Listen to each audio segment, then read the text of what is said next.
अस्सलामुअलैकुम students, how you fine students. आज हम पढ़ने जा रहे हैं रूल्स और to write a summary of paragraph. देखिए जनाब, पैराग्राफ की समरी ये मोस्टली क्वेश्चन जो है एग्जाम्स में आता है और 6 to 10 मार्क्स से ये क्वेश्चन होता है समरी का सिर्फ, ठीक है ना।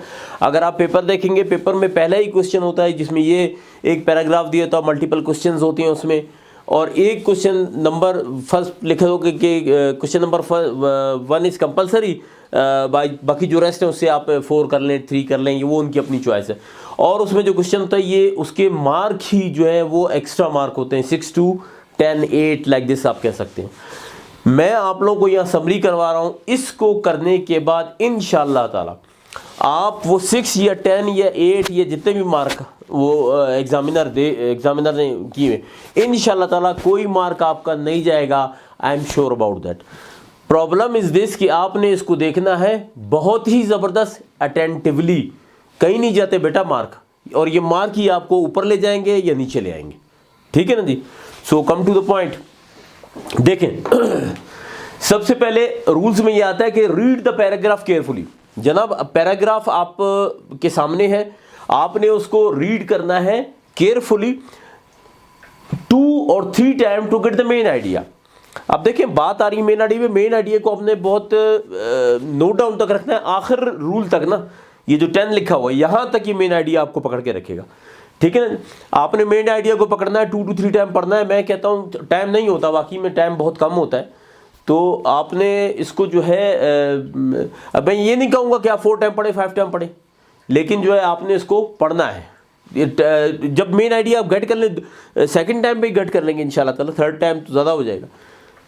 खैर आगे चलते हैं। Identify the main idea.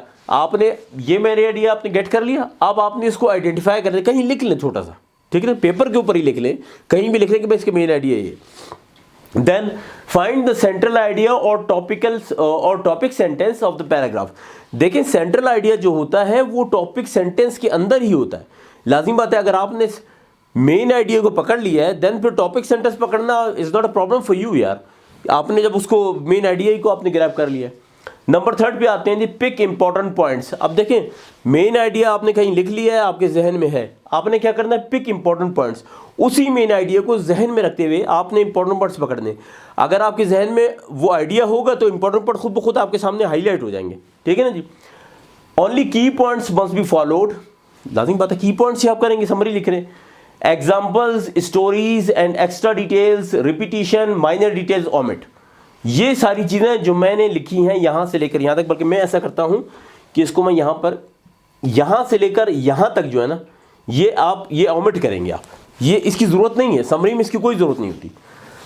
4th पे देखते हैं, यूज़ योर ओन वर्ड्स। आपने अपने ओन वर्ड्स यूज़ करने हैं, ठीक है। आपने ये नहीं कि यार यहाँ से इसको उठाया है, वहाँ से उसको उठाया, नहीं, अपने ओन वर्ड्स में। जब आपने, भाई सीधी सी बात है, जब आपने मेन आइडिया पकड़ लिया तो आप तो अपने ओन वर्ड्स में कर सकते हैं अल्हम्दुलिल्लाह।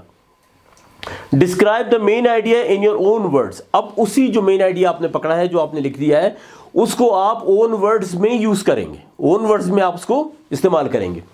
अब यहाँ पर आते हैं जी, देखिए चलिए मैंने एक एग्जांपल भी आपके लिए लिखी है। देखें किस तरह 4 पॉइंट की एग्जांपल है। देखें आपके पास था एक सेंटेंस मैंने पकड़ा है सिर्फ, कि trees plays an important role to moderate the climate, ठीक है। अबाउट क्लाइमेट के ऊपर है, उसमें ट्रीज हैं कि ट्रीज का एक अहम किरदार है। चलें उर्दू छोड़े, इंग्लिश में देखते हैं। Trees plays an important role to moderate the climate.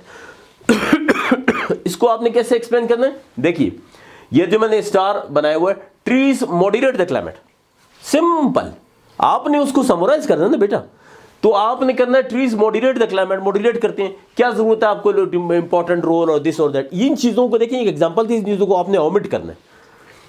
Number 5 पे आते हैं, keep it short and clear. देखें आपकी चीज शॉर्ट होनी चाहिए, क्लियर होनी चाहिए, मतलब ज्यादा आपने उसमें डिटेल ऐड नहीं करनी या कुछ ऐसा नहीं करनी, टू द पॉइंट, बस क्लियर बात करनी है। आपने लाजमी उसको मेक इट 1/3 करना ना बेटा। देखो जब आपने उसको 1/3 करना है तो you have to be short and clear ना, जब आपने 1/3 उसको करना है। अच्छा 6 नंबर पे आए, मेंटेन द ओरिजिनल मीनिंग।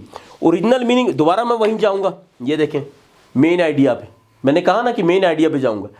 अब मेंटेन द ओरिजिनल मीनिंग, आपने ओरिजिनल मीनिंग को जहन में रखते हुए आपने एक जगह पे लिख लिया है मेन आइडिया, उसको जहन में रखते हुए आपने इसको करना है। Do not change fact and ideas. एक और चीज़, आप कहीं ये सोचें कि यार मैंने ये पढ़ा था, सर ने पढ़ाया था, या वैसे भी मैंने पढ़ा था कि जी एक्स्ट्रा डिटेल फला ढिमका ये वो मैंने हटानी, वो तो आपने हटानी है, लेकिन do not change fact and ideas. Fact and ideas आपने चेंज नहीं करने, आप नहीं कर सकते उसको, वो तो फैक्ट है ना, इंपॉर्टेंट चीज़ है। नंबर 7 पे आ जाए, यूज सिंपल इंग्लिश।